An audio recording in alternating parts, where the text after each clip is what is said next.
बहुत समय पहले जलपरियों के दुनिया में सोनम नाम की एक जलपरी रहती थी। वो सभी जलपरियों में सबसे ज्यादा अक्लमंद थी, इसीलिए सभी जलपरियां उसकी बातें सुना करती थी। सोनम जलपरी बचपन से ही महंगे महंगे चीज खरीदने का बहुत शौक था। वो कैसे ना कैसे महंगे चीज ले आके इस्तेमाल करती थी और वो चीज देखने के लिए दूसरे जलपरियां उसके पास आया करते थे। ऐसे ही एक दिन अचानक से रानी जलपरी की तबीयत खराब हो गई। सोनम जलपरी तब अपने घर पे ही बैठी हुई थी। तब एक बुजुर्ग जलपरी सोनम जलपरी के घर के बाहर आके कही, बेटी, क्या तुम घर पे हो? मुझे तुमसे कुछ काम है। अगर तुम घर पे हो तो बाहर आओ बेटी। उस बुजुर्ग जलपरी की आवाज सुन के सोनम जलपरी उन्हें पहचान गई और वो बाहर आके उनसे कही, हाँ बोलिए ना, आपको मुझसे क्या काम है? आपको यहाँ आने की क्या जरूरत थी? आप मुझे बुला लेते, मैं आपके पास आ जाती। नहीं बेटी, बात ही कुछ ऐसी है, इसलिए मुझे यहाँ आना पड़ा। रानी जलपरी की तबीयत सुबह से बहुत खराब है और आज सुबह से उन्होंने मुझे उनके महल में बुला के मुझे एक जिम्मेदारी दिया है, इसके लिए मैं यहाँ आई हूँ। ये सुन के सोनम जलपरी को कुछ समझ में नहीं आ रहा था और उसको लगा उसे कोई गलती किया है। ये सोच के वो डरने लगी और मन ही मन सोचने लगी, लगता है मेरे इन महंगे चीजें इस्तेमाल करने के वजह से रानी माँ मुझसे नाराज है और इन्हें यहाँ भेजा है मुझे सजा देने के लिए। ये सोच के वो बहुत ही डर गई और सहमे हुए आवाज में वो उस बुजुर्ग जलपरी से कही, क्या रानी माँ मुझसे गुस्सा है?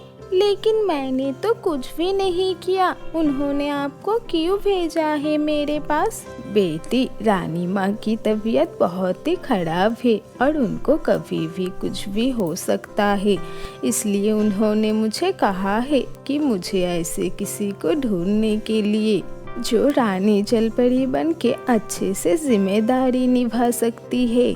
लेकिन मैं तो ऐसे किसी को नहीं जानती हूँ, क्या मुझे आपके साथ कहीं पे जाना पड़ेगा?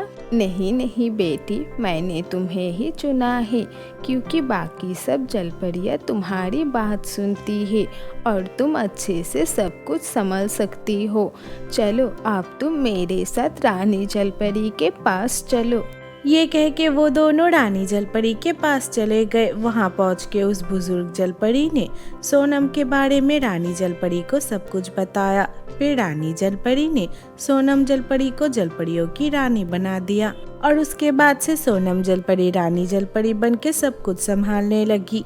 ऐसे ही कुछ दिन निकल गया। अचानक से पुराने रानी जलपरी की मौत हो गई और उसके बाद से सोनम जलपरी ही जलपरियों का नगरी संभालने लगी।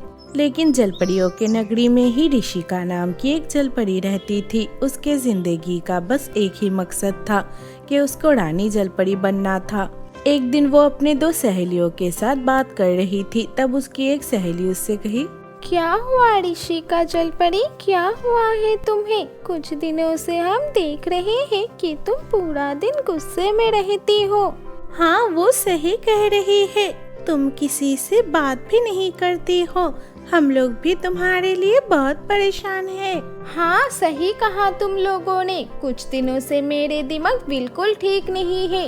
तुम लोगों को पता है मुझे इस जलपरियों के राज्य के रानी बनना था, लेकिन रानी जलपरी मरने से पहले उस सोनम जलपरी को रानी बना दिया।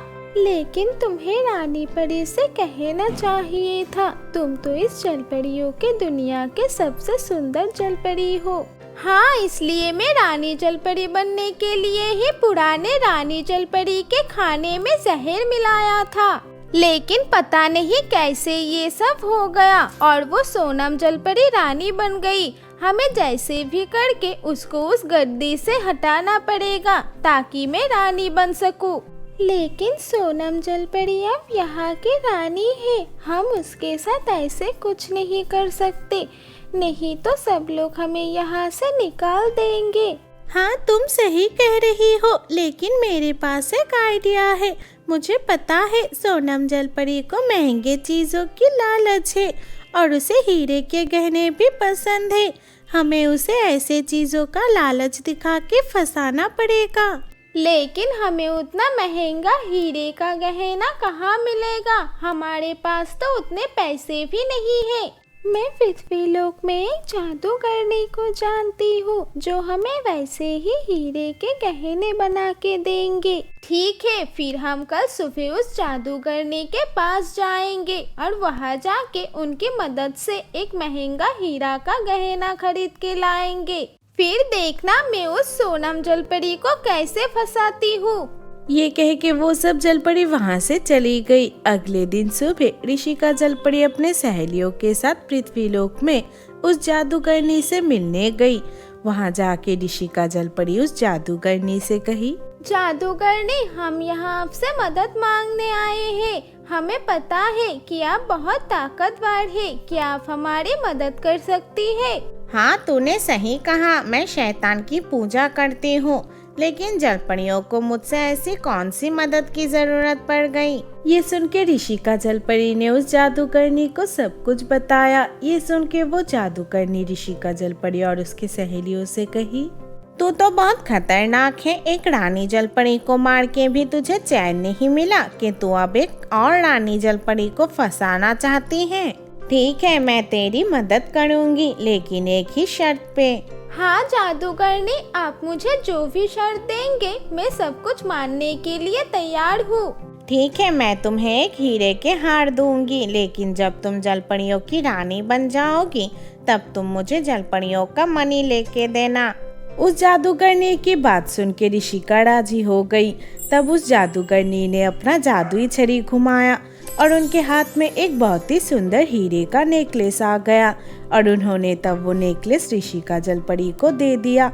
ऋषिका वो नेकलेस लेके जलपरियों के दुनिया में वापस चली गई और वहाँ जाके वो सोनम जलपरी को फंसाने की तरकीब सोचने लगी। कुछ देर बाद उसके दिमाग में एक आइडिया आया और वो सोनम जलपरी के पास जाके कही, रानी माँ, मैं आपसे कुछ कहना चाहती हूँ। क्या आप मुझसे थोड़ी देर के लिए बात कर सकती है? हाँ, क्यों नहीं। और तुम मुझे नाम से बुलाओ, हम दोनों तो दोस्त थे। तुम मुझे रानी माँ कहे के शर्मिंदा मत करो। सोनम जलपरी, मेरे पास तुम्हारे लिए कुछ है। मुझे पता है तुम्हें हीरे के गहनों का बहुत शौक है, इसलिए मैं पृथ्वीलोक से एक हीरे का नेकलेस लेके आई हूँ, लेकिन ये बहुत महंगा है। ये कह के ऋषिका जलपरी वो हीरे का नेकलेस निकाल के सोनम जलपरी के हाथ में दे दिया। वो हीरे का नेकलेस देख के सोनम जलपरी खुशी से पागल हो गई, लेकिन वो ऋषिका जलपरी से कही, लेकिन ये तो बहुत महंगा है। मेरे खुद के पास तो इतने सोने के सिक्के नहीं हैं कि मैं ये खरीद सकूं। ये तुम क्या कह रही हो? तुम तो रानी हो और रानी महल के तिजोरी में तो इतने सारे सोने के सिक्के रखे होते हैं। तुम उन सिक्कों से ही ये नेकलेस खरीद सकती हो। नहीं, वो मैं कैसे कर सकती हूँ? वो तो सभी जलपरियों का अमानत है। मैं अपने लिए वो कैसे खर्च कर सकती हूँ? ठीक है, तुम एक काम करना, अभी वहाँ से सिक्के लेके तुम ये नेकलेस खरीद लो। फिर जब तुम्हारे पास सिक्के हो जाएगा तब तुम तिजोरी में वापस रख देना। मैं ये बात किसी को नहीं कहूँगी। ऋषिका जलपरी की बात सुन के सोनम जलपरी तिजोरी से सोने के सिक्के लेके ऋषिका को दे दिया और वो नेकलेस पहन के घूमने लगी। इतनी महंगी नेकलेस देख के सबको सोनम जलपरी के ऊपर शक भी होने लगा।